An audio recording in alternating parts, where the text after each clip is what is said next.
अस्सलामुअलैकुम वरहमतुल्लाहि वबरकातुहु। बिस्मिल्लाहिर्रहमानिर्रहीम। या अय्युहन्नासु अंतुमुल फुक़राउ इलल्लाह वल्लाहु हुवल गनियुल हमीद। नाज़रीन, आज हम जो वीडियो आपको दिखाने जा रहे हैं, वीडियो बड़ी ही अहम है और ये है इंडिया के अंदर एक पंडित बैठा हुआ है। सवाल बड़ा अजीब व गरीब उससे हुआ है। वो सवाल ये हुआ कि जो हमारा भगवान है उसने शादी के बिना बच्चे कैसे पैदा कर लिए, वो बच्चे कहाँ से आए फिर। तो नाज़रीन, एक मरतबा पंडित का अब चेहरा देखिएगा, आप हैरान हो गए कि आखिर उस सवाल करने वाले ने इतना अजीब व गरीब सवाल क्या कर दिया और पंडित साहब उसके मुंह की तरफ देख रहे हैं। तो आइए नाज़रीन, वो हम वीडियो देखते हैं और साथ ही हम आपको ज़ाकिर नाइक हाफिज़हुल्लाह ताला की वीडियो दिखाते हैं। तो फिर इंशाल्लाह इसी वाला से हम भी बात करेंगे। तो आइए नाज़रीन, मिलकर वीडियो देखते हैं। लोगों ने बोलते हैं हनुमान जी का शादी नहीं हुआ है, तो हनुमान जी के बच्चे कहीं से हुए, और हनुमान जी का बच्चा हुआ तो हनुमान जी का पत्नी कौन है? हनुमान जी की जब वो लंका से लौट रहे थे तो उनके पसीने की बूंद एक मछली ने ग्रहण कर लिया, जिससे मकर ध्वज पैदा हुआ। विवाह नहीं हुआ, हाँ ठीक। पर दक्षिण में एक मंदिर है जहाँ हनुमान जी अपनी पत्नी के साथ बैठे हैं। पत्नी का नाम है सुवर्चला। सूर्य भगवान की पुत्री से केवल कुछ विद्या प्राप्त करने के लिए इन्होंने विवाह किया। इसका बहुत उल्लेख नहीं है, परंतु हनुमान जी ने जो मकर ध्वज हैं वो पसीने की बूंद जब लौट रहे थे लंका से, तब एक मछली निगल गई और वो गर्भवती हुई। और हिंदू मजहब की किताब में सबसे मशहूर किताब है भगवत गीता। अगर आप भगवत गीता पढ़ेंगे, अध्याय 7 चैप्टर नंबर 7 श्लोक नंबर 20, उसमें लिखा है all those the materialistic people they worship Demi God's. मतलब जो लोग पैसे के पीछे, दुनियावी चीज़ों के पीछे भागते हैं, वो लोग गलत ईश्वर की पूजा करते हैं। और उसकी अगर इसकी तफसीर पढ़ेंगे, स्वामी ब्रह्मपदा कहते हैं इसके माने ये भी होती है कि जो लोग दुनियावी चीजें के पीछे भागते हैं वो लोग बुत परस्ती करते हैं। किधर लिखा हुआ है? Bhagavad Gita chapter number 7 chapter 7 श्लोक नंबर 20।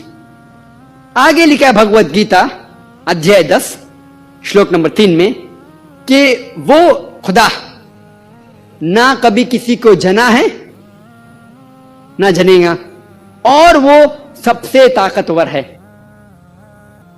और सारी हिंदू मजहब की किताबों में सबसे ऊंची किताब है वेद। वेद का दर्जा सबसे ऊंचा है और 4 वेद है, ऋग्वेद, यजुर्वेद, सामवेद, अथर्ववेद। अगर आप पढ़ेंगे यजुर्वेद अध्याय 32 श्लोक नंबर 3, उसमें जिक्र है न तस्य प्रतिमा अस्ति। ये संस्कृत श्लोक है, इसके मानी है कि उसका ना कोई अक्स है, ना कोई तस्वीर है, ना कोई बुत है। आगे आप पढ़ेंगे यजुर्वेद अध्याय 40 श्लोक नंबर 9, उसमें लिखा है अंधात्म पविशंति या असंभूति उपासते। अंधात्म मीन्स अंधकार, प्रविशंति मतलब अंदर जाना। वो लोग अंधकार में जा रहे हैं जो लोग असंभूति की पूजा करते हैं। असंभूति माने कुदरती चीज, मिसाल के तौर पे पानी, आग, हवा। जो लोग कुदरती चीज की असंभूति की पूजा करते हैं वो अंधकार में जा रहे हैं। और श्लोक आगे कहता है कि वो लोग और गहरे अंधकार में जा रहे हैं जो लोग संभूति की पूजा करते हैं, जो बनाई हुई चीज की पूजा करते हैं। मिसाल के तौर पे टेबल, चेयर, गाड़ी, बुत एटसेट्रा। कौन कहता है? यजुर्वेद अध्याय 40 श्लोक नंबर 9। और सारे वेद में सबसे ऊंचा वेद है ऋग्वेद। ऋग्वेद में लिखा है किताब नंबर 1 हिम नंबर 164 164 श्लोक नंबर 46 श्लोक नंबर 46, उसमें लिखा है एक कम सत विप्र बहुधवदान्ते। ये संस्कृत श्लोक है जिसके मानिए सत्य एक है, हक एक है, खुदा एक है, और संत लोग उसे कई नामों से बुलाते हैं। भगवान एक है, ईश्वर एक है, लेकिन संत महापुरुष लोग उसे कई नाम से बुलाते हैं। और ऋग्वेद में, सिर्फ ऋग्वेद में किताब नंबर 2 हिम नंबर 1 में 33 नाम खुदा को दिए हैं। कितने नाम? 33। उसमें से एक है ऋग्वेद में, बुक नंबर 2, हिम नंबर 1, श्लोक नंबर 3। एक नाम दिया गया है, वो है ब्रह्मा। इंग्लिश में उसे कहते हैं क्रिएटर, उर्दू या अरबी में कहते हैं खालिक। हम मुसलमानों को कोई गिला शिकवा नहीं है अगर कोई अल्लाह सुब्हाना व तआला को कहता है कि वो खालिक है, वो क्रिएटर है। लेकिन अगर कोई शख्स कहता है कि ब्रह्मा वो खुदा है जिसके 4 सिर है, हर सिर पे एक ताज है, तो हम मुसलमान उस पर एतराज करते हैं। क्योंकि आप श्वेता सितारा उपनिषद अध्याय 4 श्लोक 19 के खिलाफ जा रहे हैं, जिसमें लिखा है न तस्य प्रतिमा अस्ति, उसके जैसा कोई भी नहीं है। एक दूसरा नाम जो खुदा को दिया गया है Rigveda book number 2 hymn number 1 श्लोक नंबर 3 में, वो है विष्णु। अंग्रेजी में उसे कहते हैं सस्टेनर, द चेरिशर। अगर उर्दू या अरबी में कहेंगे तो वो है रब।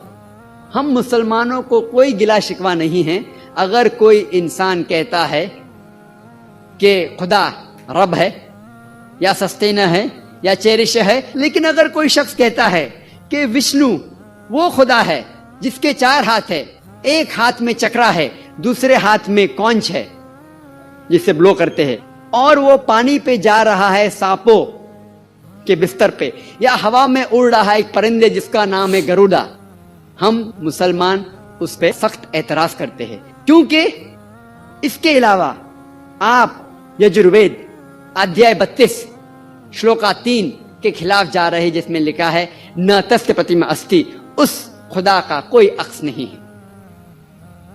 अगर आप पढ़ेंगे ऋग्वेद किताब नंबर 8 हिम नंबर 1 श्लोक नंबर 1, उसमें लिखा है माचदनदी संसद,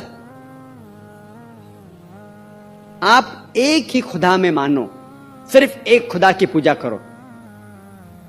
ऋग्वेद किताब नंबर 6 हिम नंबर 45 श्लोक नंबर 16 में लिखा है या एक इतमुश्ती ही, जिसके मानी है कि आप उस एक खुदा की प्रशंसा करो, सिर्फ एक ही खुदा है, उसकी इबादत करो। और हिंदुइज्म का ब्रह्म सूत्र है एकम ब्रह्म द्यूता नास्ते नहना नास्ते किंचन, भगवान एक ही है, दूसरा नहीं है, नहीं है, नहीं है, जरा भी नहीं है।